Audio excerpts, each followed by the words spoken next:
Hello everyone. सो अभी हम start करते हैं जेई एडवांस का क्वेश्चन है आपका केमिकल काइनेटिक्स का और जेई एडवांस 2026 पेपर 2 का है। ठीक है, सो लेटेस्ट एग्जाम का है। क्या है इसमें? फर्स्ट ऑर्डर रिएक्शन है। ठीक है, के उसका रेट कांस्टेंट है। रिएक्शन में at a given temperature R और पी की कॉन्सेंट्रेशंस क्या हैं, इस तरह डिनोटेड है। ठीक है, ये आपकी रिमेनिंग कॉन्सेंट्रेशन है आर की, ये प्रोडक्ट पी की कॉन्सेंट्रेशन है। तो आपको ग्राफ बताने हैं कि यहाँ पे करेक्ट ग्राफ्स कौन से हैं ना। तो ग्राफ्स देखो, प्रोडक्ट की कॉन्सेंट्रेशन अगेंस्ट टाइम है ग्राफ, ऐसा वाला। ठीक है, ऐसे ही रेट का ग्राफ है। ठीक है, रेट नहीं है एक्चुअली, क्योंकि रेट होगा बाहर नेगेटिव। ठीक है, तो वो भी हम यहाँ पे देखेंगे। Rate in terms of P के फॉर्मेशन का ग्राफ है और रेट कांस्टेंट का ग्राफ है ना। तो करेक्ट ग्राफ या ग्राफ्स बताने हैं। So it's a MSQ। ठीक है, सो देखते हैं कौन से ऑप्शंस यहाँ पे करेक्ट हैं। सो देखो, कॉन्सेप्ट तो एक ही लग रहा है यहाँ पे। कौन सा? फर्स्ट ऑर्डर है ना, फर्स्ट ऑर्डर रिएक्शन की काइनेटिक्स। तो आपको पता होगी तभी आप फिर ग्राफ्स यहाँ पे बता पाओगे। सो स्टार्ट करते हैं। सो देखो, वन बाय वन देखते हैं। तो सबसे पहले लेते हैं फर्स्ट ऑप्शन ए वाली, है ना, इसको देखते हैं। किसका ग्राफ है? प्रोडक्ट की कॉन्सेंट्रेशन अगेंस्ट टाइम। ठीक है, अच्छा, तो ये कैसे आएगा? देखो, आपको पता है कि आर से पी बना, तो आपको पता है कि आर की जो रिमेनिंग कॉन्सेंट्रेशन है फर्स्ट ऑर्डर काइनेटिक्स के हिसाब से आपके पास क्या आएगी? R not exponential of minus of K T. ठीक है, रेट लॉ आप इसका लिख सकते हो। रेट लॉ आपके पास क्या होगा? Minus of D R by D T. ये आपके पास क्या होगा? ये आर की फर्स्ट पावर डिपेंड कर रहा है ना, फर्स्ट ऑर्डर है, तो इस अकॉर्डिंग इसको इंटीग्रेट करते हैं तो आपके पास ये आ जाता है एक्सपोनेंशियल फॉल, है ना। ठीक है, पर यहाँ पे ना पी की पूछी हुई है, आर की नहीं पूछी हुई। तो देखो, वो तो वही है। देखो, अगर प्रोडक्ट पी की कॉन्सेंट्रेशन कितनी बनेगी? जो इनिशियल आर की है माइनस आर की जो रिमेनिंग है, क्योंकि ये आर की रिएक्टेड कॉन्सेंट्रेशन है। ठीक है, तो वही पी की होगी। स्टोइशियोमेट्री आपकी 1:1 है, तो इस हिसाब से तो बस इसको लगा लेंगे। तो आपके पास क्या होगा? देखो, ये आर नॉट है, ये आपके पास क्या है? This is R not exponential of minus of K T, है ना। तो ऐसा पहले भी आया हुआ है क्वेश्चन। तो ये आपके पास क्या हो गया? R not, this is 1 minus exponential of minus of K T.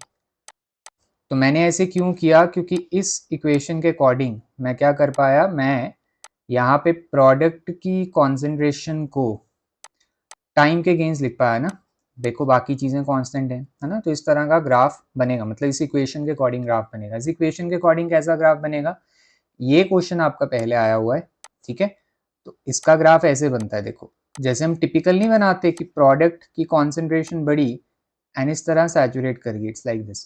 ऐसा ग्राफ बनेगा, मतलब ग्राफ में एसिम्पटोट आएगा। देखो, है ये वाला हॉरिजॉन्टल एसिम्पटोट, है ना। ये किसके बराबर आएगा? This will be equal to R not. और ये आना ही था, आप यहाँ पे वेरीफाई भी कर सकते हो। जब आपका टाइम इन्फानाइट होगा, है ना, आपको पता है कि एक first order reaction infinite time लेता है कंप्लीट करने में, है ना। सो जब आपका टाइम इन्फानाइट होगा, इसको मिटा देते हैं। तो इन्फानाइट टाइम पे पूरा का पूरा रिएक्टेंट आपका रिएक्ट कर जाएगा। सो प्रोडक्ट की कॉन्सेंट्रेशन आर नॉट आएगी ना, ऐसे थोड़ी बढ़ती जाएगी। वो एक टाइम पे जाके वो सैचुरेट करके आर नॉट मैक्सिमम हो जाएगी, उसके बराबर मैक्सिमम जितना प्रोडक्ट बनना था, जब पूरा रिएक्टेंट आपका रिएक्ट कर गया। तो यहाँ पे आप देख भी सकते हो। देखो, सो आपके पास यहाँ पे क्या आएगा? This is R not. ठीक है, 1 minus exponential of minus of infinity. Exponential minus infinity is 0। ठीक है, so 1 minus 0, so this will be equal to R not. मतलब ग्राफ आपका सैचुरेट करेगा और ग्राफ ऐसा आएगा, बढ़ना है। क्यों बढ़ना है आप देख भी सकते हो। देखो, अगर आप टाइम, वैसे तो पता है प्रोडक्ट की कॉन्सेंट्रेशन बढ़ेगी टाइम के साथ, बट यहाँ पे देखो, अगर टाइम बढ़ेगा तो ये नेगेटिव है, जिसके कारण ये एक्सपोनेंशियल वाला फैक्टर फॉल करेगा, जिसके कारण ये बढ़ेगा पी। ठीक है, तो वही चीज, पहला वाला ग्राफ इनकरेक्ट है। ठीक है, उसके बाद बाकी देख लेते हैं। देखो, अब बी और सी वाले ग्राफ्स रेट्स के हैं, है ना। सो लेट सी, चलो बी वाला ग्राफ देख लेते हैं। सो देखो, हमारे पास जो बी वाला ग्राफ है वो किसके इन बिटवीन है? वो D R by D T का है अगेंस्ट टाइम टी। तो देखो, हमें पता है इसका रेट लॉ क्या होगा? This this is equal to K times R की कॉन्सेंट्रेशन की पावर 1, राइट। अब देखो, आपको ना D R by D T दिया हुआ है, रेट ये होता है इन टर्म्स ऑफ रिएक्टेंट की कॉन्सेंट्रेशन, है ना, कंजम्पशन, बट आपको इस तरह दिया हुआ है। तो नेगेटिव उधर ले जाओ, बस।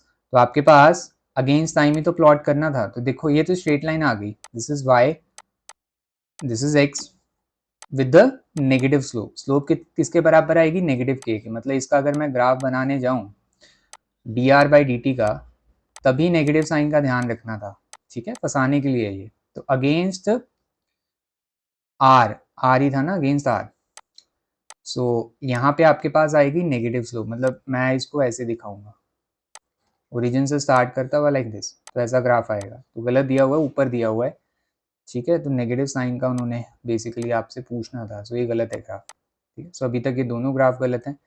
चलो सी और डी देख लेते हैं। चलो पहले डी देख लेते हैं। डी क्या है, देखो रेट कांस्टेंट का अगेंस्ट टाइम। बेटा रेट कांस्टेंट तो कांस्टेंट है ना, वो तो इंडिपेंडेंट है कॉन्सेंट्रेशन की, रिएक्टेंट की। तो टाइम के साथ रिएक्टेंट की कॉन्सेंट्रेशन फॉल करेगी, बट के तो इंडिपेंडेंट है, के तो रेट कांस्टेंट है, तो के आपका कांस्टेंट है, ठीक है। तो आप इसको ऐसे देख सकते हो कि आपके पास जो रेट है, आप ऐसे बोलते हो ना, वो डायरेक्टली प्रोपोर्शनल है आर की कॉन्सेंट्रेशन की पावर 1 के। तो ये आप प्रोपोर्शनैलिटी कांस्टेंट हटा के तो रेट कांस्टेंट डालते हो, तो ये इंडिपेंडेंट है इसके, ठीक है, मतलब टाइम के इंडिपेंडेंट है। तो ये तो हर रिएक्शन के लिए होगा, ज़रूरी नहीं फर्स्ट ऑर्डर के लिए। चलो ये सही है, मतलब आपके पास जो डी ऑप्शन है वो करेक्ट है, ठीक है। अभी तक सी देख लेते हैं। सी में क्या है, D P by D T को आपने प्लॉट किया है वर्सेस टाइम, ठीक है, अगेंस्ट टाइम किया है, ठीक है। So D P by D T को आपने प्लॉट किया है versus time. So let's see कैसा ग्राफ आएगा। तो देखो सबसे पहले D P by D T rate है, ठीक है, इन टर्म्स ऑफ प्रोडक्ट की फॉर्मेशन। तो ये मेरे पास क्या होगा, के टाइम्स आर की पावर 1 कॉन्सेंट्रेशन की, तो ये होगा, राइट। अच्छा अब इसमें क्या है, देखो टाइम नहीं है, बट टाइम आ सकता है ना यहाँ पे। कैसे, मैं आर को क्या लिख सकता हूँ, R not exponential of minus of K T. तो इससे मेरा D P by D T in terms of time आ जाएगा। देखो सो मतलब जो D P by D T जो रेट है, स्टोइशियोमेट्री 1 थी, तो रेट आप डायरेक्टली बराबर ही लिख सकते हो फॉर्मेशन और कंजम्पशन के, ठीक है। सो ये मेरे पास y है। अब इसको देखो आप x के अगेंस्ट प्लॉट कर रहे हो, है ना, तो ये कैसा ग्राफ आ रहा है, एक्सपोनेंशियल फॉल का, जिस तरह आपका कॉन्सेंट्रेशन का होता है। सो एक्सपोनेंशियल फॉल या एक्सपोनेंशियल डिके, मतलब आपका जो रेट है वो भी एक्सपोनेंशियली डिके करेगा टाइम के साथ। ऐसा क्यों हुआ, क्योंकि जो आपकी कॉन्सेंट्रेशन आर की वो एक्सपोनेंशियल डिके कर रही है, और जो आपका रेट है वो लीनियर है कॉन्सेंट्रेशन ऑफ आर के, दैट्स वाई, ठीक है।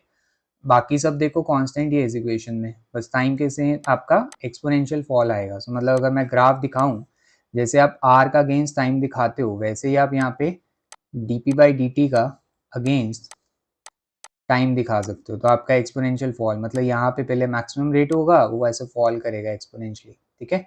तो इसको टच नहीं करता ना एक्स एक्सिस को, आपको पता है।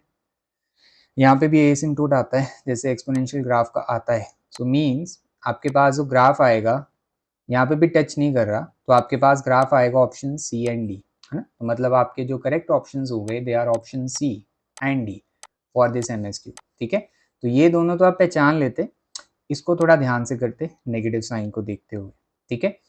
तो बस अगर आपको और केमिकल काइनेटिक्स के क्वेश्चन देखने हैं जेईई एडवांस के, तो आप चैनल पे प्लेलिस्ट बनी हुई है, वहाँ पे देख सकते हो।